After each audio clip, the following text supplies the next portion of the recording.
الله أكبر الله أكبر أشهد أن لا إله إلا الله أشهد أن محمد رسول الله حي كلام قديم لا يمل سماعه تنزه عن قول وبلي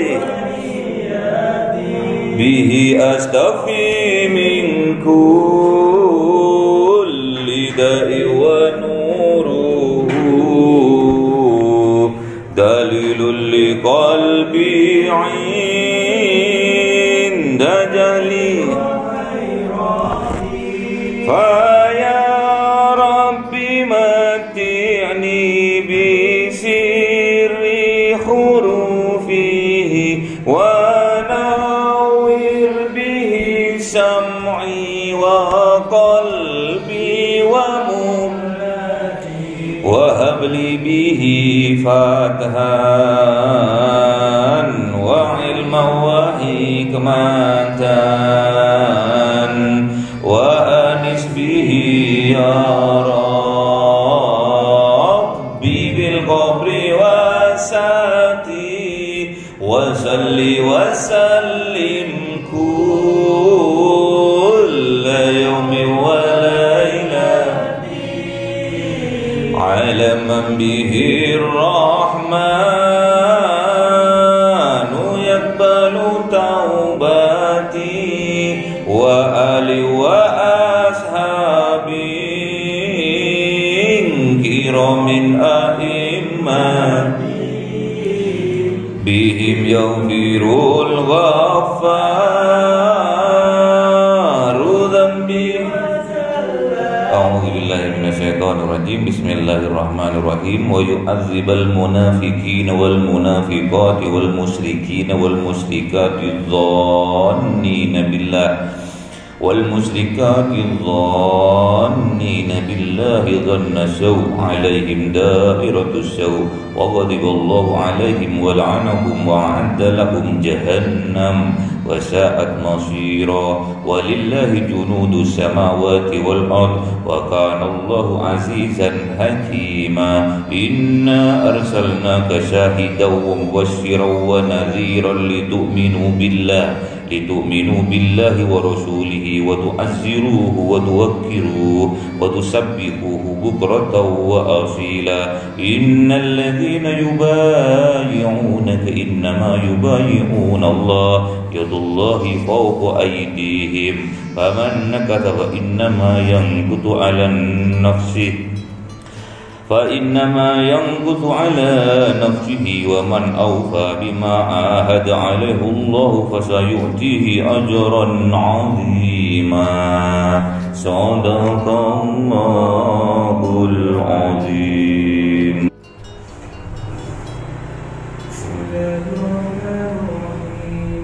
لقد صدق الله رسوله الرؤيا بالحق لتدخلن المسجد الحرام إن شاء الله آمنين محلقين رؤوسكم ومقصرين لا تخافون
terakhir, Muhammadur Rasulullah, Muhammad itu utusannya Allah.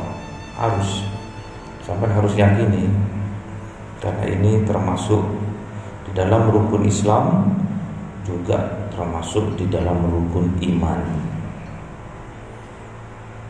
Di dalam rukun Islam ini termaktub di rukun yang pertama, bahwa asyhadu an la ilaha illallah wa asyhadu anna Muhammadur Rasulullah. Terus di rukun iman termaktub pada rukun iman yang nomor 4, yaitu iman kepada Nabi. Walladzina ma'ahu, orang-orang yang bersama Kanjeng Nabi, asyidda'u 'alal kuffar, keras terhadap orang kafir, ruhama'u bainahum, namun berkasih sayang di antara sesama muslim. Tarahum, lihatlah mereka semua ruk'an sujadan, mereka melaksanakan ruku dan sujud. Tandanya mereka itu sholat. Yabtahu, dengan sholat itu apa yang mereka cari? Yabtaghuna fadlan minallah, yang mereka cari adalah karunia dari Allah, waridwana, dan keridhaan dari Allah. Simahum, pada mereka semua, fi wujuhihim, di atas wajahnya, min athari sujud, ada tanda-tanda bekas dari mereka sujud. Nah, yang terakhir ini yang kadang dijadikan hujjah bahwa orang yang ahli sujud bisa dilihat dari batuknya, dari keningnya. Jadi ada tatunya ya. Di keningnya itu ada stempelnya. Kalau tingkatan biasa cuma ada 2. Kalau udah tingkatan tinggi 3.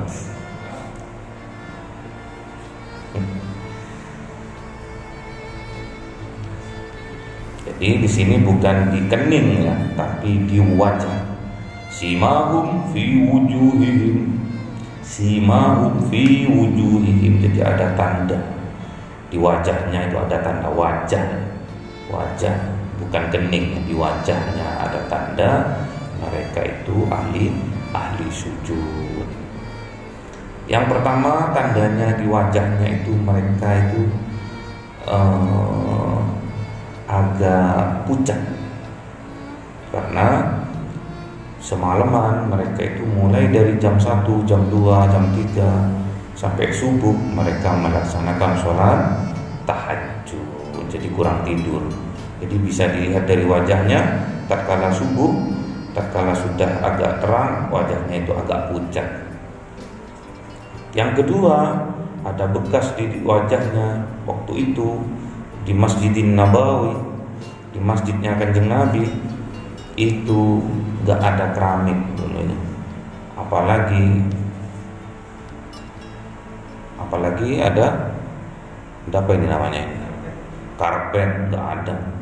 Dulu yang menjadi alas untuk sholat dan sujud itu adalah pasir.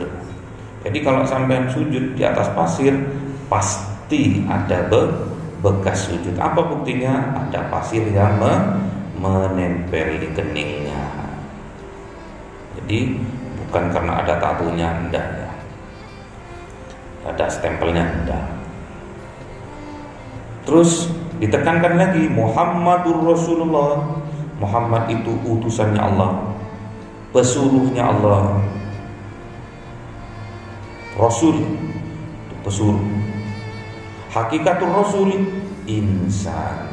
Hakikatnya pesuruh adalah manusia seperti kita. Jadi Kanjeng Nabi itu sama manusia seperti kita.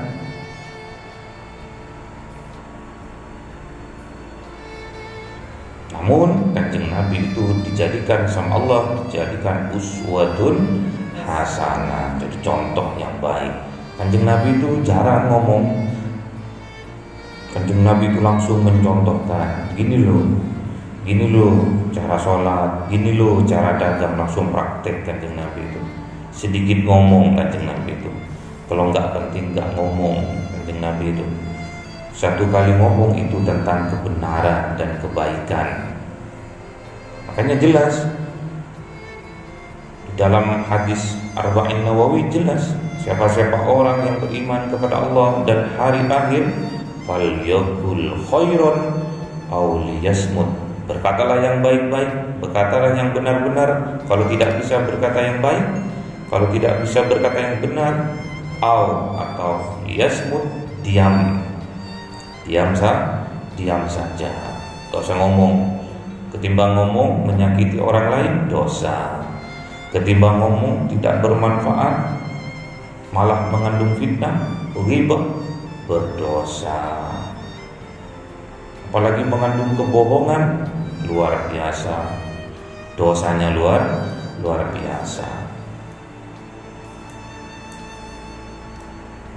Di surat Al-Baqarah, fi qulubihim maradun fazadahumullahu marada walahum adzabun alimun bima kanu yakdzibun. Jadi penyakit hati yang ada di kita, di dalam jiwa kita, itu diakibatkan oleh dusta atau bohong. Gak boleh kita berbohong. Satu kali berbohong akan ditutupi dengan kebohongan berikutnya. Hati-hati, dosa besar akhirnya. Bohong itu sepele awalnya, tapi supaya nggak kelihatan, supaya nggak ketahuan bohongnya, ditutupi dengan kebohongan berikutnya. Jadi usahakan falyaqul khairan aw liyasmut. Berkatalah yang baik, berkatalah yang benar, atau lebih baik diam saja. Yang kedua, kata kanjeng Nabi, kalau engkau beriman kepada Allah dan hari akhir, falyukrim jarahu, maka muliakan tetanggamu. Jadi kita memuliakan tetangga itu bukan karena A, karena B, karena C, karena memang ini perintah dari Allah dan Rasulnya. Jadi nggak usah mikir panjang, hormati saja, nggak usah pikir panjang. Tetangga kita jahat pak, nggak usah, sama-sama jahat. Bahkan ada sesumbar, kalau dia jahat, aku jauh lebih jahat. Penjahatnya. Tak boleh ya. Yang ketiga, kata kanjeng Nabi, fal yukrim dhaifahu. Siapa-siapa orang yang beriman terhadap Allah dan hari akhir, maka muliakanlah tamu yang datang. Tamu yang datang itu membawa rezeki, setelah pulang akan menghapus dosa si tuan rumah. Jadi syukuri kalau ada tamu. Allah mengantarkan rezeki lewat tamu itu, mengantarkan rezeki, berkah, rahmat lewat tamu yang datang tatkala kita memuliakannya. Pulang dihapuskanlah dosa tuan rumah.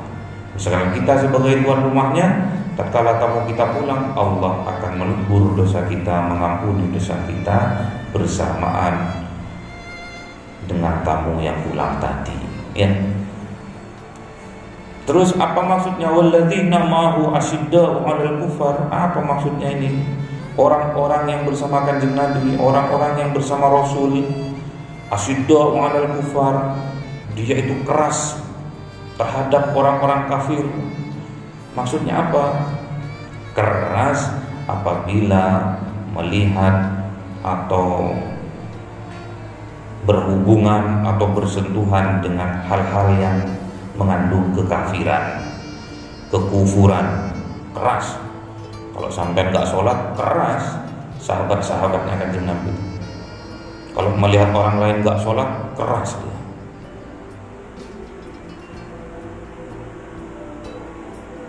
Langsung ditegur. Kamu Islam? Iya Islam. Nggak sholat? Nggak sholat. Ditebas lehernya kalau nggak sholat. Halal waktu itu, keras. Apalagi di zaman perang, wah keras pol.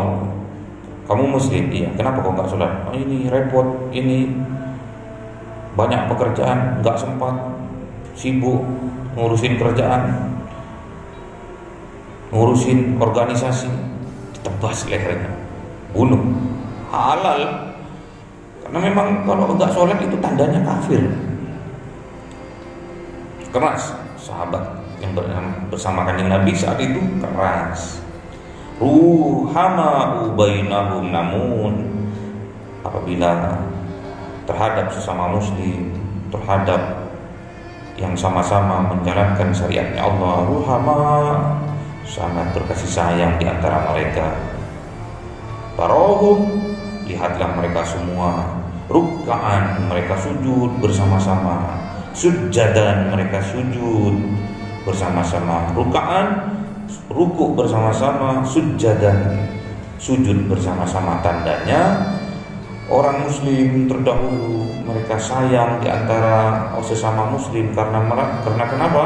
Karena mereka rukkaan, sujadan, mereka itu sholat berjemaah, sholat bareng-bareng. Itu yang membuat tali kasih sayang terjalin di antara mereka. Kalau ada saudaranya yang nggak sholat, ditanya, benar-benar ditanyanya karena lupa atau kenapa, diingatkan. Kamu belum sholat tadi. Oh iya ya. Kalau dia mau menjalankan sholat, dibiarkan. Tapi kalau dia menentang, aku nggak sholat, tebas lehernya. Kalau sekarang lihat nggak sholat, ditebas lehernya, masuk penjara. Ya. Kenapa kita kok harus ruka'an sujadan, alias kita harus sholat berjamaah? Yabtahuna fadlan minallah, yang kita cari adalah karunia, rezeki dari Allah. Rezeki. Kalau sampai sholatnya kenceng, sholat berjamaah terus, dilancarkan rezekinya dari Allah, dikeluarkan dari permasalahannya oleh Allah, ditunjukkan jalan keluarnya misalkan ada permasalahan. Waridwana, dan yang kita cari dengan kita ruka'an sujadan alias kita sholat berjemaah, yang kita cari waridwana, dan yang kita cari ada ridho dari Allah. Semua yang kita lakukan, ibadah, berbuat baik, berkata baik, berhubungan baik sesama muslim, sesama manusia, itu tidak lain hanya mengharap ridho dari Allah. Simahum fi wujuhihim, jadi di wajahnya orang-orang yang ahli sujud tadi, yang ahli ruku tadi, fi wujuhim, di wajahnya, min athari sujud, ada tanda-tanda bekas sujud. Jadi ada dua itu. Satu, wajahnya pucat, agak pucat gitu, seger tapi agak pucat, melambangkan itu ada cahaya yang keluar, ada nur yang keluar dari jiwanya, terus apa itu namanya itu, ke wajahnya itu,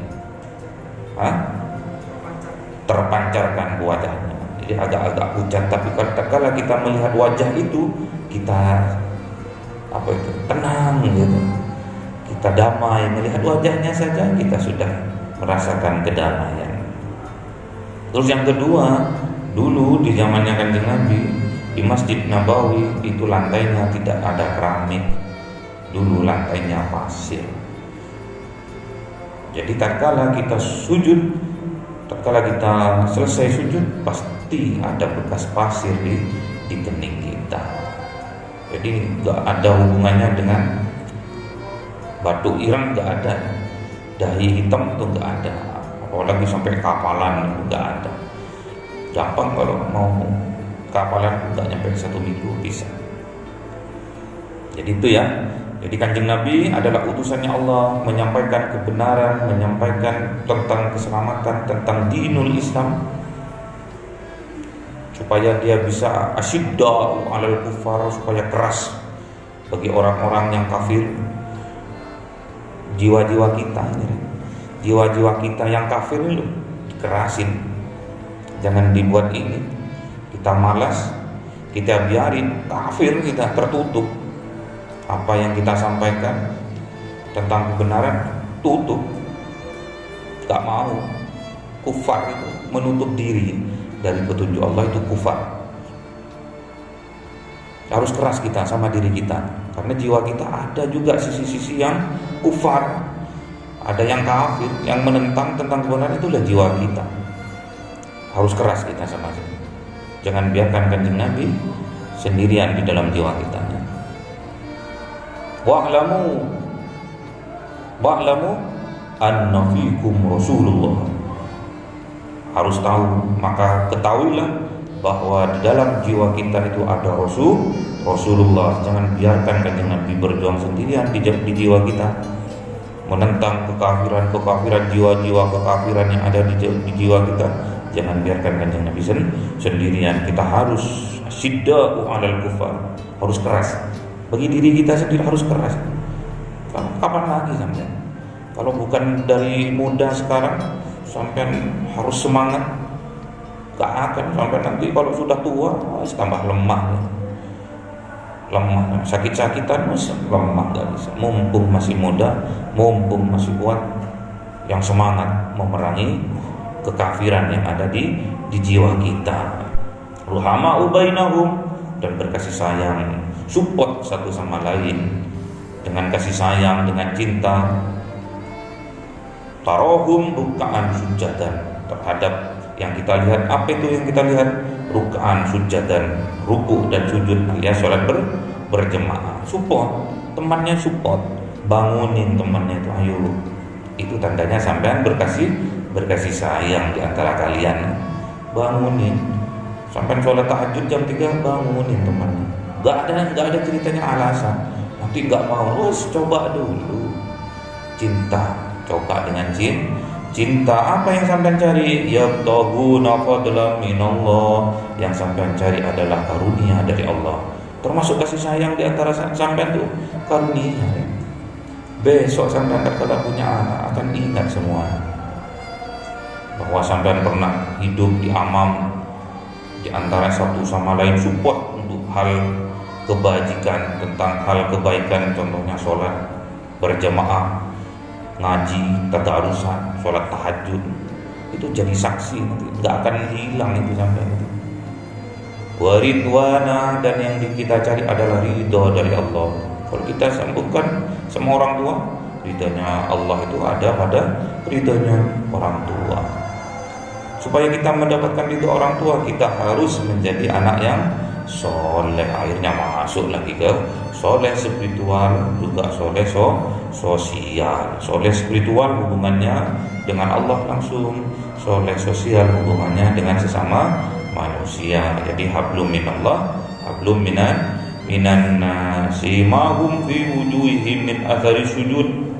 Dan besok juga di yaumil kiamah, wajahnya orang yang ahli sujud akan bercahaya, akan ada nur dari jiwanya sampai akan keluar, terpancar sampai ke wajahnya sampai. Semoga kita digolongkan oleh Allah Ta'ala ke dalam golongan orang-orang yang ahli ruku dan sujud. Allahumma bil Qur'an waj'alhu lana imama wa nura wa huda wa rahmah.